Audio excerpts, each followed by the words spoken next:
Welcome to another wonderful episode of Open Door Policy, where Danielle Center and Father Steve Bullis sit down with different guests around the Archdiocese of Detroit and beyond who are unleashing the gospel. Today we have Father Marko Djonovic, the pastor at St. Moses the Black and one of the founders of Betterway Ministries. Father Marko, how are you? Good. How are you? Great. Danielle Center, what's up? Oh, just living the dream. What's up with you? Can I share some of a grace God's been working in my life these days? Will you please share a grace that God's been working in your life? Okay, since you've twisted my arm, I wanted to share the grace. It has been so beautiful outside, and I've had the chance to de-socially separate, to de-quarantine a little bit, but still socially distance with some friends and some family, and it's just been like, I can't believe how much I appreciate being around people again. And it's just such a grace. So, talking about that, I was driving into work today and I was like, I am exhausted. Why am I tired? I was like, I think because I haven't seen people in a long time. And then I was like, is this what introverts feel like all the time? I'm depleted. Anyway, I enjoyed just now. We were when we weren't recording, you and I were kind of going back and forth about some issues that we both care about, and we're both passionate people, but that was super fun. Father Marko, how are you? Good. How are you? Thanks. Super good. Are you ready for rapid fire questions? Sure. Number 1, what was your first job? Dishwasher. Good. What was the most beautiful church you have visited? St. Anne's Basilica. I gotta say that because my buddy, Monsignor Pasenki. Oh, nice. What was the most recent song stuck in your head? Neil Diamond, Coming to America. Okay, what was your favorite breakfast food? Oh, we call it in Albanian palacinka. It's crepes. Ooh, yeah. What was the location of one of your most powerful encounters with God? South Dakota, 30 Days Silent Retreat. Hey, what Bible verse has recently really hit your heart? It's not so much the Bible, it's the agony in the garden. I'm just really drawn to the agony in the garden. Yeah. Have you ever met anyone famous? I was a kid. I met from a far distance Mr. T. He was the baddest kid around until I showed up. Who is your hero? My mom, definitely. And what is the favorite book that you have ever read? Mother Teresa's Come Be My Light. Oh, yeah. I'm going to go a little bit off script with this one. What is your best scar story? Scar story? When I worked at a restaurant and I was working on the fryer, I burned my hand. And it was my first week on the job. It was bad. I still have the scar. This has been over 20 years ago. I still have the scar. And I did not want my boss to know that I did that. So I worked I finished the evening working there with a burnt hand. I think it was a 2nd-degree burn. Oh, jeez. I have seen Father Marko cook, and he does not use a hot pad. He does not use tongs. You just burned your nerves off. Yeah, remember Father Paul Erickson? He called me the barbaric chef. Yes, Father Paul Erickson from the Diocese of Lansing. So, Father Marko, I'm going to jump in, follow up with some of these. How old were you when you started as a dishwasher? I was 14. 14? And was this a family restaurant? Was this just a job you got? No, job through my sister. She was working as a waitress at this place, and she got me the job. Really awesome sister I have. That's great. Why is your mom your hero? Oh, my mom is my hero because she is a woman of incredible faith. She never went one day in her life in school. Kids in preschool are more educated than her. She was not allowed to go to school because she had to work as a shepherdess starting at 5 years old, and she came to this. She suffered a lot in this life. Came to this country, worked hard, suffered a lot, and she rose. She was with. Due to her faith, she was able to endure and rise above the many crosses she bore in this life, and so she's my hero. She was from Montenegro? Yes, from Montenegro. And how old was she when she came to 20, I think 24, 23, 24. Okay, great. Tell me about Broomtree, South Dakota. Tell me about that encounter with God. I really came to know Christ more so as a friend, I feel like. Yeah. Our diocese asked the seminarians to go through the 30-day silent retreat. No, I remember one time in prayer, I was imagining myself at the wedding at Cana, and I could see Jesus telling me, "Pay attention to me, look at me," and it was very powerful. One last question before we finish up, Father Marko. "Come Be My Light" by Mother Teresa. You have a special cultural connection with Mother Teresa. Both of you are Albanian, right? Mm-hmm. What did you find like that coming through in her book? Did you find her inspiring in any particular way? No, not necessarily. But learning, I didn't know about the trials of her early life as a religious sister, and her superior was against her idea of going to serve the poorest of the poor in Calcutta, and also the Archbishop at that time, I believe in Calcutta, he thought really her idea was crazy, and she was so determined. She had so much faith and trust in Jesus. And then what even more moved me was learning about that dark night that she experienced, that longing for God, and all she had at times that's all she had in her spiritual life was this thirst for God, and that sufficed for her, and that's just incredible. Yeah. Mm-hmm. Amen. Thanks for letting us get to know you a little bit. Yes.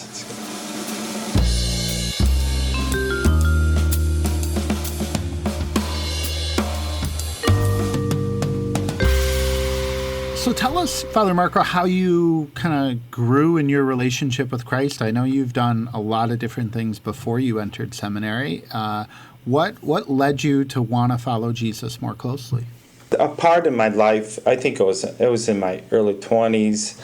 I was at that time working as a short order cook and auto technician, also seriously involved in the sport of boxing. I was attending college. My life was full, active, but I didn't go to church. I didn't have a relationship with Christ. I really didn't know who Christ was. And then I started to experience health problems, which halted this active life of mine, and then my ability to work, and it just crushed me. I fell into depression. But during that time, with the active life being taken away from me, it forced me to really delve into the deeper questions of life, like what's my purpose, eternity. I mean, I'm born and raised Catholic, but I don't know who Jesus Christ is. So I started reading scripture, reading about the early life of the church, the saints, and then learning about the fact that Jesus is present in the Eucharist under the appearance of bread and wine. When I became convinced of that, I started going to daily Mass. So, with that said, I eventually opened my heart to the idea of being a priest.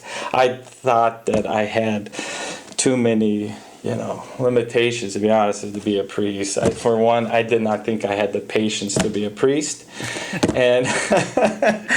But reading about the disciples, I remember I feel God telling me in prayer, about the disciples, and He chose these, very limited, fallen men to be His apostles. And so he's kind of telling me, I'm not interested in self-confidence. I'm interested in a man who has confidence in me and what I can do in your life. And so then I opened my heart to the idea of being a priest. That's awesome. Did you ever box, like, I don't want to say professionally, but like No, in I any never competitions? boxed. Yeah, I boxed. We boxed at tournaments. I boxed in Golden Gloves. Yep. And yeah. And you taught a little boxing at the seminary, I remember, for Yeah. a while here. Mm-hmm. Yes, I did. Yeah. Yeah, I did. It was fun. So that led you to the priesthood, to wanting to follow Jesus. Like, what's God been doing in your life now? What's where is God working in your life as a pastor, doing this ministry? Like, how is God speaking to you in a new way, in a different way these days? He really wants me to see in people and in situations hope, and I feel like he's calling me to be by how much I invest my life in parish, in Betterway Detroit ministry, I can be a person that's encouraging and hopeful, and that's what I feel people are longing for, hope. So tell us a bit about Betterway Ministry. Yeah, Betterway Ministry is okay. So I initiated this program back in 2018 as an attempt to help those on the margins of society, the homeless and unemployed, to give them a chance to raise their own quality of life. And so what's Betterway Detroit? I would give homeless Detroiters the opportunity to work for pay. And what kind of work they would do? Well, clean up projects in local neighborhoods and parks. Also, the men, not the women. The men meet with me regularly for fellowship, and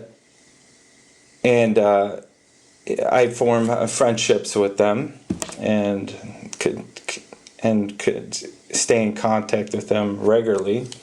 The approach to Betterway Detroit, it's been great. It's resulted in 30 homeless men and women finding employment over the past 10 months. Stable rates, I think, ranging from minimum wage $9.75 to $20 an hour, and it's been awesome to experience that. And you have people helping you financially so that you can afford to pay them. Oh yeah, without my generous benefactors, there's no way I could do this. And God bless them for their generous hearts. Awesome.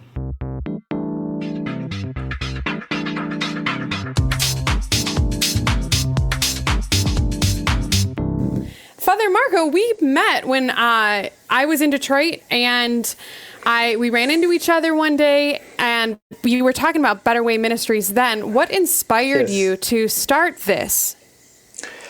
Oh, what inspired me was I wanted to give the homeless an opportunity to raise up their dignity through work. I did not see in the homeless and unemployed hopeless objects of pity, but I rather saw men and women with potential, and I want to give them an opportunity to be contributors to society. And then eventually it's developed into a gateway to full-time employment for some. Who has inspired you in your program and people who you've encountered? Who has inspired me? The people I've. It's okay to say me. It's okay to say me if you Father want. Steve Marko. Pullis. it was inspired me. These men that I've helped, I'll give an example. I mean, I could give you a bunch of examples. This one gentleman, he has been struggling for years to find an employment, and I gave this man an opportunity to work with me, and then eventually I found him full-time employment.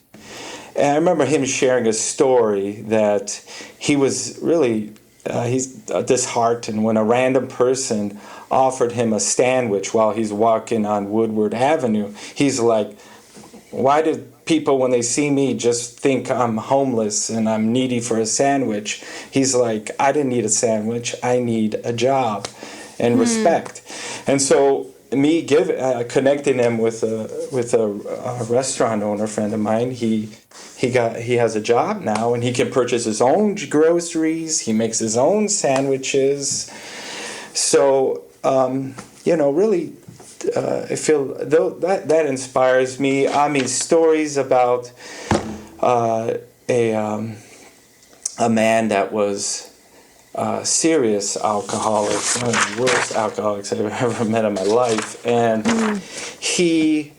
he'd always ask me for money, and I never would give him a dime. I would offer to take him to a restaurant to buy him a meal, but I would not give him money because he's going to use it for alcohol. Eventually, one night, it's interesting, I was walking down Woodward, and it was like 10 p.m. working down Woodward, and I saw him, and I was praying the rosary, and I'm like, Lord, I've been trying to pray a rosary for days.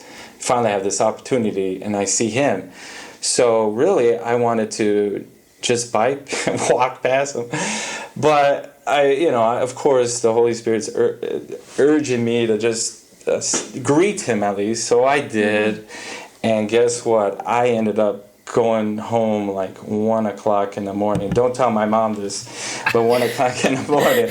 And, she is an avid listener right now, so we'll have to figure out a way to not get her to hear that. So eventually what I did is I spent that night with him, taking him to a detox center, and this was April of 2019. And today, this man, he's been sober-free for a year. He has a nicer car than me. He works full-time, literally a nicer car than me. He's doing great. But he's in a battle every day to stay sober and be faithful to God. Every day he's in a battle. But he's very honest. He calls his friends. He'll call me. He has other people he calls. He regularly participates in Alcohol Anonymous. So, a guy like him is really inspiring. I got some other great stories. No, that's an awesome story. And it makes me ask, you're involved in this ministry. I know lots of people who listen to this podcast and who are, who want to be faithful to what Jesus calls them to do. And they encounter homeless people when they're downtown, when they're out and about at a street corner. What is the right way for a missionary disciple to handle someone who's asking for money on a street corner? I believe that the homeless need two things: a Christian friendship and an opportunity for jobs. Now,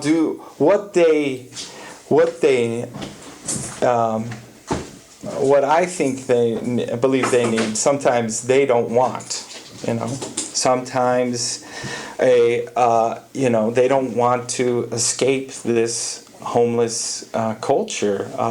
They know where to go, how to survive. They know the places that are going to supply them with food, showers, clothing, so hygiene kits. And so they just want to stay like that. And I kind of push up against that. Yeah, by getting to know them, talking to them, and sometimes they don't want to be helped because they don't want to help themselves sometimes. I think, to be aware of that. But again, another hand is you don't want to be judgmental because they're just not ready. Sometimes guys like Joe, like the man I told you about who was a horrible alcoholic, he was ready that April day last year. But I think just fostering maybe an honorable exchange, which is easier for me because when I see a homeless person, I've got the Betterway Detroit program, and I can offer the opportunity to work for pay. But I think somehow talking to them, it's not just giving them a handout. That's nice that you can give them a sandwich, a gift card, but I think having a relationship with them, getting to know them. I remember one gentleman. He was severely mentally ill. He I think he was 62 years old. He had just gone out of prison, and he sought me out for money, and he needed long johns. It was December. It was super cold. So I said, instead of just giving him the money and maybe saying a prayer and God bless you, I said, how about this? You can work with me for about 30, 45 minutes, and I'll give you the money for the long johns. So we spent 45 minutes together working around the church, cleaning, moving some things, and then at the end of the 45 minutes, I gave him $15. But during that time, I got to know him. I found out he lived in an abandoned house. I found out he he just got out of prison, that he's on a lot of prescription drugs, that he was waiting for housing, and actually he had not really talked to an intake. He had not received an intake from a homeless agency, and therefore he really was not in the process of housing. And I helped him get into the process of housing, and he got a place. So you get to know the guy, and then you're able to help him. But you have to be very careful. You have to be careful. You don't want to be, you got to be very prudent because not all of them are nice guys. Yeah, Danielle, how do you you've spent a lot of time in the city of Detroit. How do you normally interact with homeless people? Right, because we have we're like you said, Father, you have a nonprofit, right? Which is awesome, and not everyone does. Yes. Some things that I've found that work for me, right, is, and you kind of touched on these, but these are just like what I see in my experience too. Socks on the street are like gold, right? So, and I agree with you that giving someone cash isn't always a wise thing. And it's not always the prudent thing. It's not always a loving thing, right? Yes. And so, I just buy like a pack of socks and keep them in my back seat. And then when you're driving past someone, because there's something important about recognizing the human in someone. And I think another thing too, that someone once pointed out to me that just kind of like challenged my brain a little bit in an interesting way, is people are socialized in different ways, right? So like if I, Danielle Center, was to become homeless tonight, I would be absolutely overwhelmed because I don't know any of that stuff that you talked about, Father. Like, I don't know where to take a shower. I don't know where to get clean water, get clean food, get clean clothes. But someone who is socialized to the streets, my life is overwhelming, right? Like paying bills, keeping on top of taxes, all of these things. That's a really good point, Danielle.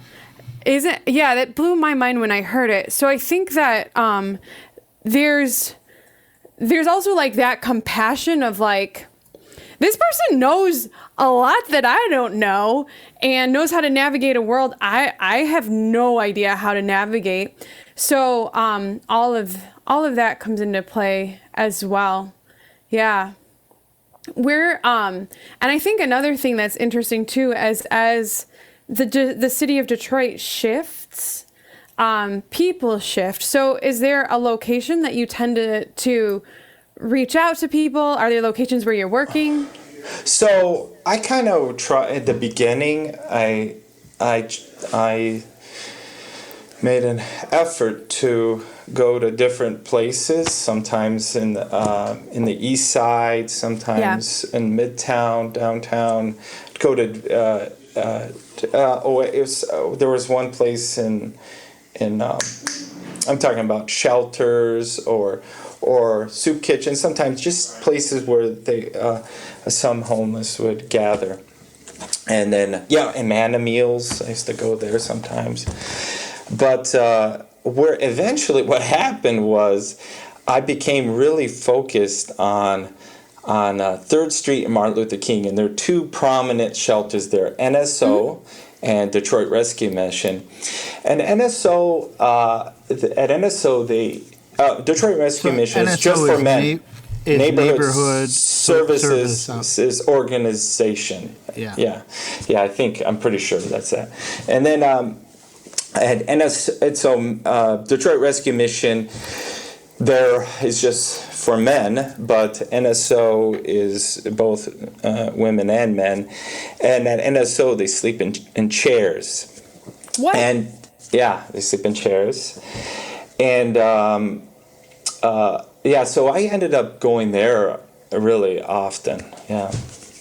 And that's really where you're focused today as well?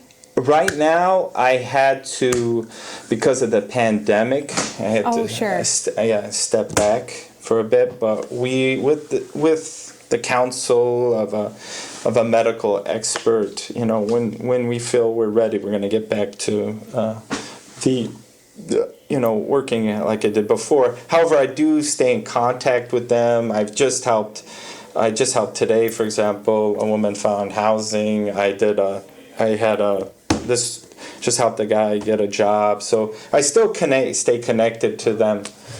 But I think you mentioned a really good point as we see this effort and all of our efforts to care for the less fortunate under the umbrella of what it means for us to unleash the gospel here in Detroit. It's not, we have to take care of people's physical needs. Like that's a moral responsibility. Amen. But what we offer as well is a deeper reality or a deeper friendship with Christ that we want to invite them into, and to know that this person, I love how Danielle talked about, like, they know things or they're accustomed to things that would totally overwhelm me. And so I have to approach them with a kind of reverence, but also with a reality that, like, they're made in God's image and they need more than just a pair of socks. Now, sometimes that's what they need right now, and I can't do anything else for them unless I'm able to do that. But I also want to help them experience or see from them their own humanity. I have something I can learn from them, so it's not just a relationship of, me from my lofty throne, looking down and helping them. But it's also a way that God wants to work in my life by bringing this person into my life. And I love, Father Marko, how you talk about, like, your relationship with them has helped shape your spirituality right now. Yeah. We're drawing close to a close, so I just want to thank you for the great ministry you're doing. How can people find out more about it? You can find more about it on our website, betterwaydetroit.com. Like us on Facebook and Instagram. Sweet. And we always give our guests a chance before they leave to share, one last thing. Do you want to share any prayer, any words of wisdom with our listeners before you go? Boxing techniques, whatever. We must not give up on people.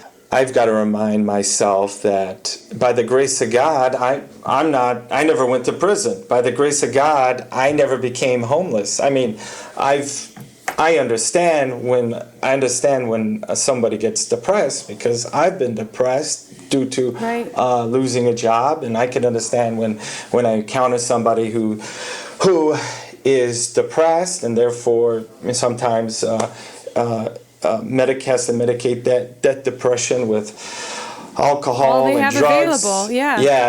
That not to quickly judge, but to listen and to really and be that true Christian friend that can move them to see themselves as God the Father sees them. And God the Father sees a man and woman with potential, a man and woman made in His image and likeness, and I think that's important.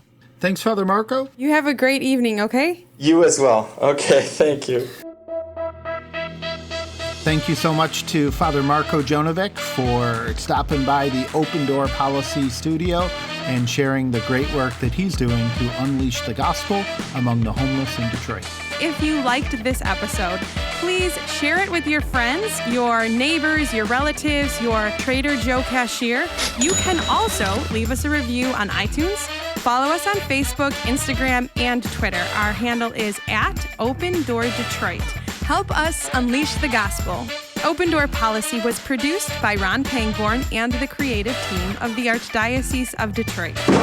Oh, Lord. I'm Father Steve Poulos with Danielle Center. And this has been another episode of Open Door Policy.